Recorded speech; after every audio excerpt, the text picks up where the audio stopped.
आपण पाहत आहात विश्व विनायक न्यूज, ग्रामीण जनतेचा बुलंद आवाज। मुरुम मंडळाच्या अनुदानासाठी सुरेश बिराजदार यांचे मंत्री मकरंद पाटील यांना निवेदन।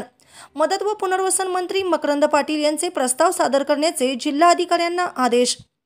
उमरगा तालुक्यातील सन 2024च्या अतिवृष्टी अनुदानातून वगळण्यात आलेल्या मुरुम महसूल मंडळास विशेष बाब म्हणून मदत करण्यात यावी अशा मागणीचे निवेदन राष्ट्रवादी काँग्रेस पक्षाचे प्रदेश उपाध्यक्ष प्राध्यापक सुरेश बिराजदार यांनी महाराष्ट्र राज्याचे मदत व पुनर्वसन मंत्री नामदार मकरंद पाटील यांना मुंबई येथे दिनांक 6 रोजी निवेदन दिले।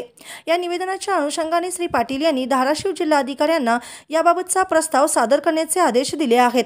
देण्यात आलेल्या निवेदनात म्हटले आहे की राज्य शासनाच्या महसूल व वन विभागाने घेतलेल्या दिनांक 29 जुलै 2025च्या निर्णयानुसार सन 2024 मध्ये उमरगा लोहारा तालुक्यातील झालेल्या अतिवृष्टीसाठी रुपये 79,880 शेतकऱ्यांना रुपये 86.46 कोटी अनुदान वितरित करण्यात येणार आहे।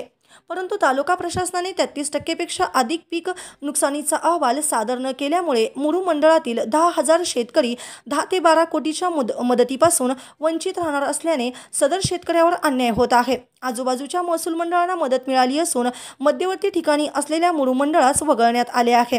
तरी विशेष बाब म्हणून मुरुम महसूल मंडळाचा सन 2024च्या शासकीय मदतीमध्ये समावेश करण्यात यावा अशी मागणी श्री बिराजदार यांनी केली होती। यावर मदत व पुनर्वसन मंत्री नामदार मकरंद पाटील यांनी धाराशिव जिल्हाधिकाऱ्यांना याबाबतचा प्रस्ताव सादर करण्याचे आदेश दिले आहेत।